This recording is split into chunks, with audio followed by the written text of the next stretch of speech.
Siz yanılıqlar şarlışın qarısız, studiyada Alina Valiyeva, исәнмесез?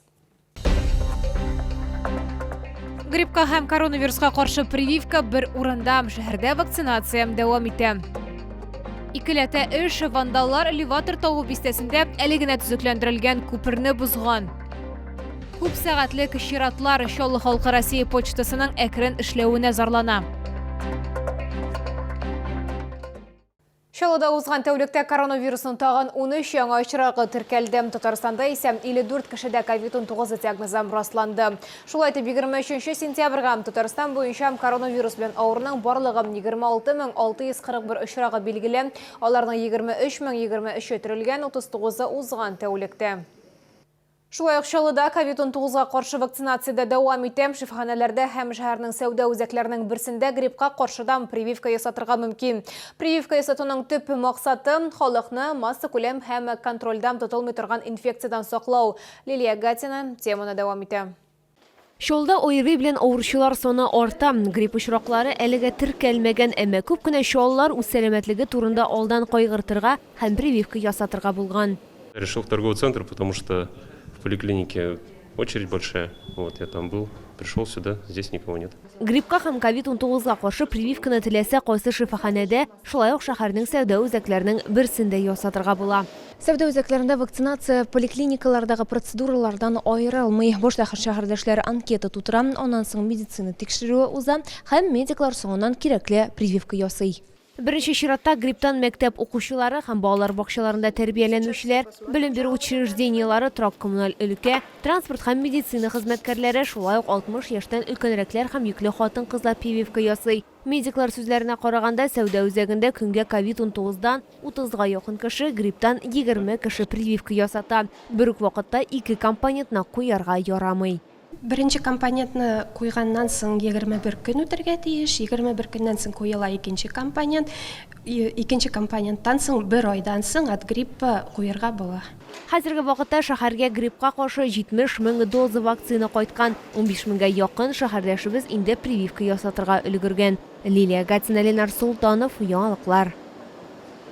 Шәһәрнең пенсия фонды Россия территориясендә даими яшәүче һәм 2021 елның 31 августына пенсионер булып торучы барлык пенсия алучыларга 10 мең сум күләмендә бер тапкыр бирелә торган акчалата түләү бирелүен хәбәр итә. Әгәр дә пенсионер 31 августка кадәр үлсә, аңа бер тапкыр бирелә торган түләү үлем белән бәйле рәвештә башкарыла алмый. Әгәр ул 31 августтан соң үлсә һәм сентябрь аенда акча түләнмәгән булса, ул түләнмәгән пенсия белән бергә исәпләнәчәк. Татарстан пенсионерларына бер тапкыр бирелә торган акчалатам түләүгә барлыгы 11 миллиард 228 миллион сум акча бүленгән.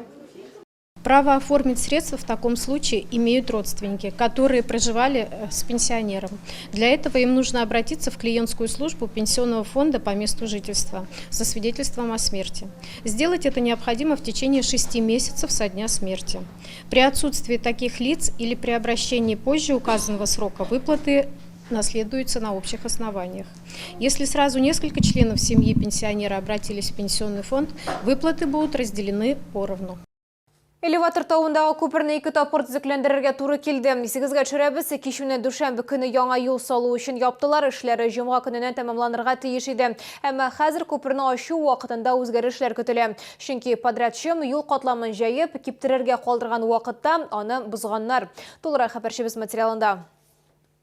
Яңа өслек 2 тәүлек кибәргә тиеш иде, шуңа күрә эшләр тәмамланганнан соң гына күпер ачылмады. Әмма сигнал тасмаларына кемдер туктатып кала алмаган. Билгесез затлар койма аша үтеп үз артыннан эзләр калдырып күпер буйлап узган. Подрядчыга янәдән эшләр башкарырга туры килде, ә җирле халыкка түзәргә калды. Сейчас мы укладываем, как положено, плюсовую погоду. И укладываем уже не модульные, которые можно оторвать, и унести, а полностью монолитное бесшовное покрытие. Яңа күпер җомга көне ачылырга тиеш иде. Аны пәнҗешәмбе үк ачарга планлаштырдылар. Хәзер исә эшне бузу аркасында халыкка элегрәк билгеләнгән вакытка кадәр, ягъни 24 сентябрьгә кадәр көтәргә туры киләчәк. Лилия Гатина, Валерия Новожилова, Айдар Мусин, Яңалыклар. Посылканы инде берничә көн ала алмыйбыз. Чаллылар 27-нче комплекста почта бүлекчәсе эшеннән канагать түгел. Шәһәрдәшләрнең сүзләренә караганда, ишек төбендә даими рәвештә зур чират җыела, тулырак алга таба. Елена Крещановская һәр көн сайын сәгатьләр буе үз чиратын көткәне чалылы бу проблеманы почтаның эш графигын үзгәртү аркасында чыккан дип саный. Раньше они работали с 8 до 20, теперь они стали работать с 10 до 19:00. Я и с работы отпрашивалась, за час стояла и бесполезно, и уходила. И 12 человек передо мной закрывали двери, тоже не получили. Вот сегодня с 9 утра заняла очередь. И вот наконец-то я получила ее. Бу хәл башка чалыларны да борчый, посылкаларның берничә көн ала алмаучылар бар. Елена Крещановская гына түгел. Конечно, возмущена по 2 раза за посылкой приходить. И какая тут вот дистанция социальная соблюдают люди, как дистанции говорят, там внутри вообще кишит. Чаллар билгеләп үткәнчә чиратлар күп кенә бүлекчекләр дә бар. Россия почтасы матбугат хезмәтендә безгә кадрлар проблемасын хәл итәргә омтылуларын аңлаттылар. Для обслуживания такого большого района нам необходимы еще сотрудники. Мы приносим извинения за доставленные неудобства. При этом напоминаем, что жители города могут получать почтовые услуги на дому, а также дистанционно при помощи цифровых сервисов Почты России. Әгәр бүлектә зур чират булса, Россия почтасының экраннарда күренгән номеры буенча кайнар линияга мөрәҗәгать итәргә була. Шалтыратып чират сүзен әйтергә яки беренче пунктны сайларга һәм почта бүлекчесе индексын кертергә кирәк дип хәбәр иттеләр ведомствоның матбугат хезмәтендә. Бу очракта белгечләр хәлне ачыклый алачак. Лилия Гатина, Валерия Новожилова, Ленар Султанов, яңалыклар. Тукай районында бәрәңге кишер сезонлы яшелчәләрне алу эшләре бара. Узган ел белән чагыштырганда уңыш быел кимрәк, әмма сыйфатым ягыннан яхшырак дип белдерә фермерлар. Әйтик, бәрәңгегә инде чират торалар, хәтта Дагыстан, Казакстан, Чечен Республикасыннан да шалтыратып сораучылар бар. Көзге уңыш Чаллы халкына җитәрлекме? Хәбәрчебез Лилия Хабибҗанова ачыклады. Кырда эшнең кызган мәле, һава гына коры торсын ди эшчеләр. Алар көн сайын иртәнге 7 яртыдан кичке 8-гә кадәр басуда. Бәрәңгене 60 гектар җирдән алганнар, якынча 20 гектары калып бара. Уже эштән 2 бәрәңгене алдык. Аллага шөкер, уңышлар средний узган елга караганда. Потому что шул чөнки засуха булганга инде температура да 30-дан төшмәйде. Шуның өчен урожай әзрәк.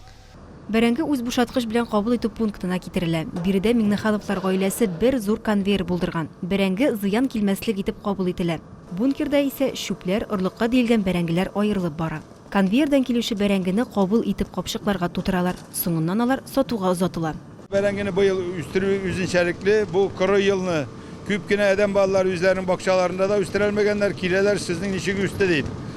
Бана яшь бала караган кебек карап, бөтен витаминнарны биреп, бөтен лечебный процедураларны уздырып, бөтен технологияны карап, анары су сиптереп үстерсәң бәрәңге үсә инде. Бәрәңге сатып алырга теләүчеләр бик күп. Оренбург, Башкирия, Самарадан да киләләр. Хәтта Дагыстан, Казакстан, Чечен республикаларыннан да шалтыратып сорыйлар ди фермер. Әмма иң беренче чиратта үзебезнекеләрне азык-төлек белән тәэмин итәргә кирәк. Шуңа күрә яшелчәләрнең күп өлеше Чаллыга, балалар бакчаларына һәм мәктәпләргә озатыла. Әйтергә кирәк, быел бик уңышлы сорт яшелчәләр утыртканнар.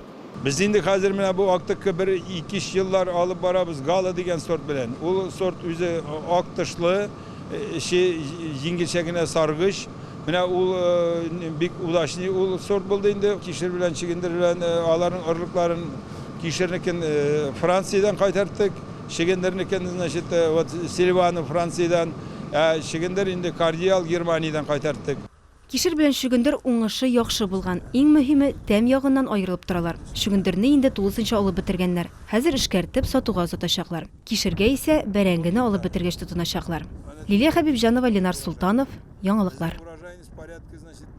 Мин сезнең исегезгә төшерәм. Россиядә COVID-19-га каршы вакцинация дәвам итә. Прививканы ясатып кына без үзебезне һәм якыннарыбызны саклап, коронавирусны туктата алачакбыз. Прививкам ясатырга ашыгыз. Бүгенгә шулар иде. Мин Алина Валиева, сезнең белән сау булашам. Игътибарыгыз өчен рәхмәт.